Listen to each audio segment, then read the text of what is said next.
તો બોલો વડોદરાવાસીઓ, કેમ છો? મજામાં ને? તો ભાઈ જેમ કે ખબર છે આપણા બધાને કે શિયાળાની સિઝન ચાલી રહ્યું છે અને શિયાળામાં તો ઠંડી બી ખસી બધી લાગી છે. તો મેં પહોંચી ગયો તો કંબલવાની દુકાન પર અને કંબલોથી આખી રિક્ષા મારી ભરાઈ ગઈ છે. તમે જોઈ શકો છો, આખી રિક્ષા મારી કંબલોથી ભરાઈ ગઈ છે. પછી મેં ઘરે પહોંચી ગયો.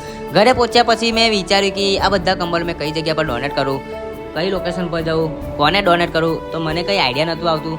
પછી મેં વિચાર્યું કે આપણા વડોદરાવાસીઓને પૂછી લઈએ, એમને કઈ આઈડિયા હોય, એમને કઈ લોકેશનની ખબર, જગ્યાની ખબર હોય.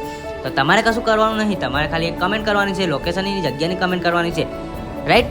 તો ફટાફટ તમે એવી લોકેશન કમેન્ટ કરો, એવી જગ્યાની કમેન્ટ કરો કે જે લોકોની જરૂર પડતી હોય આવા કંબલોની, રાઈટ? અને હા, મેં આ બધા કંબલ મેં મારા પૈસાથી નહીં લીધા છે. મને એક ભાઈ મળ્યા હતા, એ ભાઈ મને ડોનેટ કરવા માટે આપ્યું છે અને એ ભાઈ એવું કીધું છે મારે મારો ફેસ નહીં બતાવો, મારે મારું નામ નહીં બતાવો.